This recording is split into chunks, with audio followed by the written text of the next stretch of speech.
Well, when you create these images in Photoshop, they can be pretty large, and the key is to slice them up into bite-sized pieces. You slice them so that they will load faster, or so that you can optimize each individual area specifically for its settings. So let's get started. Well, here's an image that I've got set up, and I want to start slicing this up into pieces. And one way to do that is to use guides. And so I'm going to take my ruler here and just drag. Incidentally, the ruler may not be turned on, so you can go to your view menu and turn on your ruler here. And then you can drag, and actually my items are just snapping right in place with my pixel. Let's take another look here at view, and there's this feature called snap, which makes it easier to position your images, or to position your guides rather. And now I've got a kind of a grid in place, and that's going to help me when I create my slices. Slices are part of the crop, or with the crop tool. So if you open up crop, you can see a slice tool. Click on that. And there's a couple different options up here. And one of the options is to create slices from guides. You actually have three kinds of slices that you can create. You can create slices from guides, you can create slices from layers, or you can create what are called user-defined slices that are custom. We'll go ahead and click slices from guides. And now we've got 4 different slices in here and some symbols showing me that those slices are available. And I can actually change my tool to slice select and click on different slices. And you'll see a slight orange border around them. Let's take a closer look at the view menu, show, and this is actually a feature that's turned on, the slices. And a lot of times when people are experimenting and they find that slice tool, they'll turn on that. They'll wonder, how did you get rid of it? And you can always turn that feature off to hide all of your slices, and then we can go back to view and we can show them again. Well, I'm going to go ahead and select these top two slices for the banner and right click and combine the slices so they act as one unit, so that when I'm building this out as an image, it's all together as one unit. And I'm going to select the slice down here where the sidebar is. And I'm going to resize that so that it's really focusing just on the buttons here.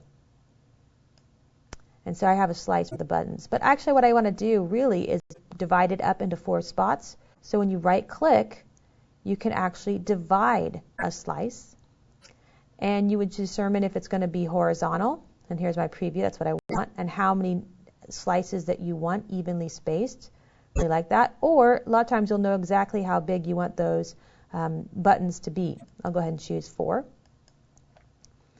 And what I like about this too is it helps me see how these buttons are lined up, and it makes it a little bit easier to go in and realign the buttons. I could simply select the button in the text and just use my move tool, just use my arrow keys to nudge them both into place. And kind of nudge them until I got the look and feel that I was going for. Okay. Now the wheelbarrow here, let's go ahead and click on that. The wheelbarrow probably deserves its own slice just because of the different colors in there. And what I could do is come back here to the slice tool, and I could draw my own slice around it. But another option is simply going to layer and create a new layer-based slice.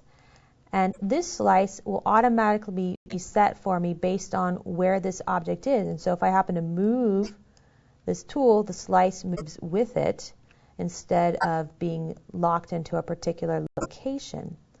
Now, because it's a layer-based slice, there's a few things that it won't be able to do, but for the most part, it's pretty robust, and I have some options. If I switch to my select slice tool, I can click on it, and I could even promote it to a user slice. So you can see here it says promote. And if I do that, it becomes a user-based slice, and so now it's locked in this location, but I can take advantage of the other features as well.